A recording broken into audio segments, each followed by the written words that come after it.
नए बजट के नए माली साल में नफाज के बाद हुकूमती इकदामात को देखते हुए यही जुमला जहन में आ रहा है। वफाकी हुकूमत ने गुज़िश्ता रोज़ से शुरू होने वाले माली साल में 40 से ज़ायद आइटम्स पर टैक्स और ड्यूटीज़ की शरह में कमी का ऐलान कर दिया है, जिसमें कि अक्सरियत ऐसी अशिया की है कि जो अमीर तबके के इस्तेमाल में आती हैं, जबकि दरमियाने और गरीब या मुतवस्सित तबका जिसको हम कहते हैं उसको नए माली साल के आगाज़ पर पेट्रोल की कीमत में ₹8.25 और गैस की कीमतों में 50% इजाफे का तोहफा मिला है।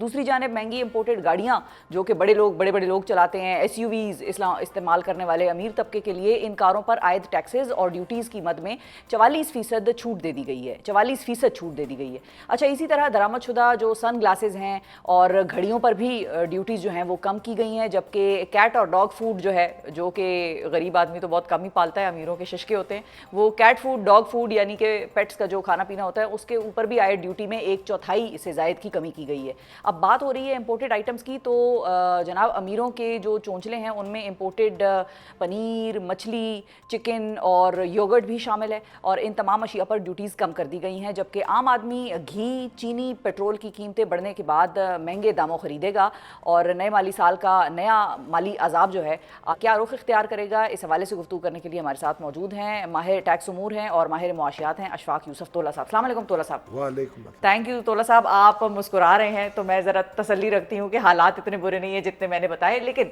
आपसे मैं ये जानना चाहूँगी कि ये जो ड्यूटीज़ का जो एक मैकेनिज़्म तय किया गया, इसमें आप क्या देख रहे हैं? आम आदमी को क्या उसी तरह फ़र्क पड़ेगा जिस तरह से मैं बता रही हूँ, या आपकी असेसमेंट इन सारी चीज़ों पर कुछ और है? और क्या ये जो बड़ी गाड़ियाँ हैं इन पर वाकई ये RD कम करना इतना ज़रूरी था? मतलब वो 1.5 करोड़ एक गाड़ी पर अब छूट मिल जाएगी 80 लाख से 1.5 करोड़ तक की। बिस्मिल्लाहिर्रहमानिर्रहीम। देखें, कुछ और नहीं कर सकते तो हंस तो सकते हैं ना, कम से कम। हाय तोला साहब, इस पे तो कदगन नहीं हो सकती। टैक्स भी कोई नहीं, टैक्स भी कोई नहीं है, लग सकता है अगले साल। अच्छा, एक्चुअली देखें, ये IMF जब बैठ के बजट बनाता है और जब ये कह दे कोई कि जी कि आप ड्राइंग रूम में 4 लोग बैठ के ये फैसला करें, जिनमें से हार्डली किसी ने शायद प्रैक्टिकल काम किया हो कि जी आप इंपोर्ट खोल दें, कुछ नहीं होगा।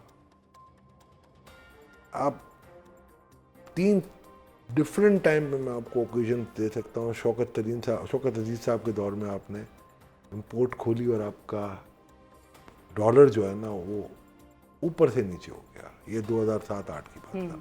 ठीक है। फिर मुफ्ती इस्माइल साहब थोड़े अरसे के लिए आए और फिर असद उमर साहब थे, फिर आपके हफीज़ शेख साहब आए। उस दौर में हमने, अगर आपने देखा होगा तो एक करंट अकाउंट डेफिसिट बहुत बड़ा हमें मिला 18 का, जिसमें डार साहब और मुफ्ती इस्माइल साहब थे। तो डार साहब के 2 या 3 महीने थे, फिर मुफ्ती इस्माइल साहब के थे और आखिरी महीना शमशाद अख्तर साहबा का था। उसमें आपको एक बहुत बड़ा इम्पोर्ट लेड ग्रोथ भी मिली और नोज डाइव भी मिली। फिर शौकत तरीन साहब आए, उनको तो हमने समझाया था कि भाई ये ना करो, फिर भी नहीं समझे, समझ नहीं है उनको। अच्छा, नहीं आई तो उन्होंने नोज डाइव करा दी। अब जो औरंगजेब साहब हैं उनको समझ आ रही है जो आप लोग उनको समझा रहे हैं? औरंगजेब साहब का शायद इसमें मंशा नहीं होगी, बट ये है कि IMF का एक प्रेशर था कि जी आप इंपोर्ट खोलें। तो देखा आप शिफा, पिछले 1 साल से अगर आपकी मईशत में स्टेबिलिटी आई है और जिसका हम बुलंद बांग दावा कर रहे हैं, हमारे प्राइम मिनिस्टर साहब, हमारे फाइनेंस मिनिस्टर साहब और पूरी हुकूमत, वो यही है कि हमारी करेंसी स्टेबल है। तो करेंसी स्टेबल क्यों हुई थी? कि आपका करंट अकाउंट सरप्लस आया था, इसलिए आया था कि आप इंपोर्ट नहीं कर रहे थे। तो अब अगर इंपोर्ट हम खोल रहे हैं तो फिर करेंसी पे क्या इम्पैक्ट आएगा इसका? देखें, हम तो वैल्यूएशन करने वाले लोग हैं और पाकिस्तान में अल्लाह का शुक्र है स्टेट बैंक कर सकता है या आप कर सकते हैं, अल्हम्दुलिल्लाह। तो हमने पहले भी की थी ना, तो मैंने कहा था उस वक्त पिछले साल के 235 से ऊपर का डॉलर नहीं है। तो मुझ पर बड़ी, मेरा ख्याल है, जो तनकीद की गई और हुकूमती इक़्तिदार के ऐवानों में बैठ के लोगों ने, और एक हमारे बड़े टाइकून्स थे यहाँ पर जो ये समझते हैं पाकिस्तान वो चलाते हैं, वो भी 1-2 हैं, ज़्यादा नहीं है। और वो मेरा ख्याल उनकी कोई इन्वेस्टमेंट इतनी नहीं होगी, 200-250 मिलियन डॉलर पाकिस्तान में रहेगी, ये बाकी सारी बाहर ही होती है। तो उन लोगों ने बड़ी तनकीद की। अब अल्लाह का नेक करना था कि कोई 1 महीने के अंदर गोल्डमैन सैक ने मेरे से कम वैल्यू बता दी। फिर 1 महीने के बाद ऑप्टिमस में एक मेरे से थोड़ी सी ज़्यादा बता दी। तो फिर जब सबने देखा कि ये मिड है तो ये बोला यार ये तो सही है। फिर इसकी इन्वेस्टिगेशन की गई PM लेवल पे, उनको भी यही रिपोर्ट मिली कि 240 से ऊपर नहीं है। हाफिज साहब से की गई, वो भी 240 की आई। उन्होंने तो कहा भी कहीं पे। तो असल में हम कुछ और ना करें, हम अपने दुश्मन खुद हैं। तो बड़ा अफसोस ये होता है कि हमने अब फिर इंपोर्ट खोलनी है, फिर हमने एवरेज कम नहीं की है। आज अगर मैं देखूं, और अगर ये हमने पूरी इसकी एक एनालिसिस भी दी थी कि अगर कैड यानी करंट अकाउंट डेफिसिट इस लेवल पे जाएगा तो करेंसी कितने, उस पर एक मिनिस्टर नाराज़ हो गए और उन्होंने मेरा ख्याल है कहीं कोशिश भी की मेरे बिजनेस बंद करने की भी। तो यहाँ ये फिर विक्टिमाइज हाँ, जी ठीक है। विक्टिमाइज किया जाता है फिर वो, और किया गया है। मैं डिटेल में नहीं जाना पड़ता, फिर आज एक अल्लाह की ज़ात होती है, मुझे इससे कोई गर्ज हालांकि नहीं। आपका सियासत से किसी किस्म का कोई ताल्लुक मैं जब मिनिस्टर रहा जब भी नहीं था शिफा। ऐसे ही कह रही एवरीवन है। नोज कि मैंने टेक्नोक्रेट के तौर पे किया था काम, और आज भी मैं सच्ची बात करूंगा, चाहे बुरी लगती है लगे, मैं अल्लाह के अलावा किसी को जवाब दे नहीं हूँ। तो अब आप वैसे हमारी वैल्यूएशन क्या देख रहे हैं रुपये की? देखिए, अगर Prediction इन्होंने अगर हम इस तरह से अगर इन्होंने इस बात को नहीं देखा और कोशिश की कि अगर जिस तरीके से ये करना चाह रहे हैं, तो मैं आपको यकीन के साथ कह सकता हूँ आपका रुपये 300 क्रॉस कर जाएगा। आज आप 284 तो देख रहे हैं, आज आप देख लें इंटर बैंक में 284 है, और मार्केट में इस वक्त 294 का मिल रहा है। ऑफिशियल तो मिल ही नहीं रहा, आप जाएँ तो $2000 $4000 जो मुझे रेट आ रहे हैं, जो मैंने पूछे हैं, मैं तो इतना नहीं लेता, मगर जिस तरीके से लोगों ने मुझे बताया है, मैं अभी आपके प्रोग्राम पे आने से पहले ही लोगों से पूछ रहा था, तो वो कह रहे हैं सर 295 में मार्केट में डॉलर नहीं है।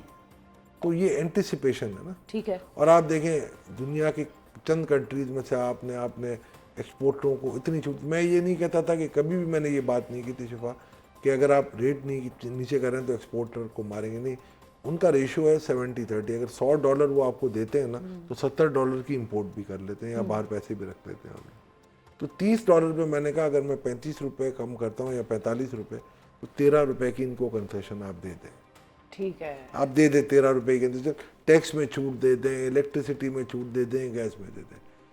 ये पूरी मईशत को इस इन्फ्लेशन की नज़र करना और गरीबों पे ये बोझ डालना, मुझे कोई फ़र्क नहीं पड़ता। मैं उन गरीबों की आवाज़ दे रहा था कि जो कि आज महंगाई की चक्की में पिस गए। आज 8 रुपये आपका पेट्रोल बढ़ा है ना, इसकी वजह से 8.5% इन्फ्लेशन आपका बढ़ गया है। और अब ये कम नहीं होगा क्या आपको पता है? इसके साथ लिंक्ड सारी चीजें और बढ़ेंगी। और नहीं, उन्होंने ये उसको मिला के होता है इसका इम्पैक्ट। तो ये अब पेट्रोल, ये कार्बन लेवी जो नई आई है जी, 2.5 रुपये, उसमें आप आराम से नहीं, उसमें एडजस्ट, अब जब कमी होगी ना, तो खैर जैसे आप अगर 8 रुपये कम करने तो 8 नहीं करेंगे, हम 5 करेंगे, 3 रुपये कहेंगे जी कार्बन लेवी में चलेंगे, क्योंकि उनको आपको 78 से 100 करनी थी, तो पहले ही दिन आपने 2.5 रुपये बढ़ा दी। तो अब देखिए, इसी तरीके से अगर करनी है इकोनॉमी को कि milking the old cow, taxation at one point in time they will start bleeding, they will not milk, ये भाग जाएंगे। अच्छा, और हमारी जो इंडस्ट्री है तोला साहब, क्विकली ये भी बताइएगा फाइनली, और फिर मैं उसके बाद आपसे ये भी पूछूंगी कि आज जो स्टॉक एक्सचेंज के हवाले से हम खबरें सुन रहे हैं वो हमें क्या बता रहा है, ट्रेंड्स क्या बता रहे हैं। लेकिन ये जो आपने बात की है ना मिल्किंग दी ओल्ड काउ, तो जब ये डीजल भी ज़ाहिर महंगा हुआ है, अब जब डीजल महंगा हुआ है तो उसके साथ हमारी इंडस्ट्री ज़्यादातर डीजल पे चलती है, तो उधर उनको भी इम्पैक्ट पड़ेगा। देखिए, ये ओवरऑल इम्पैक्ट होता है। डीजल अगर 1% बढ़े तो 0.2% इन्फ्लेशन बढ़ता है। यानी अगर फ़र्ज़ करें 258 रुपये का पेट्रोल था, तो अगर 8 रुपये बढ़ा तो 3.3% बढ़ा। ठीक है, तो 3.3% अगर मैं 0.15% पेट्रोल का लूँ तो 0.5% बढ़ा, तो उसमें सारी चीज़ें आ सारी चीज़ें आ जाती ये हैं। सारी एक पूरी एक मैथमेटिकल वर्किंग है, मैं घर से तो नहीं करता। ज़ाहिर इस है। तरीके से करेंसी की वैल्यूएशन होती है, इसका एक पूरा मॉडल है। अब हम तो इसी में घूमते हैं जो आम लोग बोलते हैं। बड़े बड़े इकोनॉमिस्टों को मैंने देखा, वो कहते हैं नहीं रीर आ गया। अब वो रीर 2018 पे फ्रीज हो चुका है IMF की बास्केट से, यू नेवर नो कि क्या है, बट हम तो एक्चुअल रीर को कैलकुलेट करके डिफरेंशियल निकालते हैं। बिल्कुल ठीक है। और फाइनली तोला साहब ये बताएं कि ये जो स्टॉक एक्सचेंज में आज रुझान देखा गया, कहते हैं वर्ड है ना, रुझान देखा गया, वो रुझान आपको क्या बता रहा है? देखिए, स्टॉक एक्सचेंज अंडर प्राइस होती है। अच्छा, बहुत अच्छे से वो डिप्रेशन में थी। अब भी जो हो रहा है, मुझे खुशी है इस बात की कि चलें आपकी एक मईशत का भी एक पहिया चल रहा है और स्टॉक एक्सचेंज में चल रही है। इसमें ज़रा ये थोड़ा सा मेरा ख्याल है गवर्नमेंट ख्याल भी रख रही होगी कि कितनी बोरोइंग का फैक्टर है। पॉसिबिलिटी हो सकती है कि जी जिसको हम आम फैम में जो मार्केट लैंग्वेज में कहते हैं बदले में पैसे पड़े हुए हैं, तो शेयर आपने लिए बोरोइंग के थ्रू, उसका मार्जिन रखते हैं, तो वो थोड़ा सा लीथल हो जाता है। तो आई होप क्योंकि मैंने मार्केट को छोड़े हुए मुझे शिफा अरसा दराज हो गया, जी। और अब मैं एज इन्वेस्टर तो मेरा ख्याल है 5 साल पहले मैंने दोबारा छोड़ दी थी, अब इसके बाद मैं इस तरफ घुस नहीं। बहुत शुक्रिया अदा करेंगे अशफाक यूसुफ तोला साहब, नाजरीन हमारे साथ मौजूद थे जब बैठे हों और जो कि प्रिडिक्शंस दे रहे हों और अपनी कैलकुलेशंस पे दे रहे हों कि भाई इतना आपका डॉलर हो सकता है, ये आपकी करेंसी वैल्यूएशन का हाल हो सकता है, तो फैसले कुछ इस तरीके से करें कि करेंसी को ज़्यादा बोझ ना बर्दाश्त करना पड़े, उसका इम्पैक्ट फिर ज़ाहिर है पूरे मुल्क पर पड़ता है। तो ऐसे लोगों को मेरा ख्याल है कि सुन लेना चाहिए कभी कभी।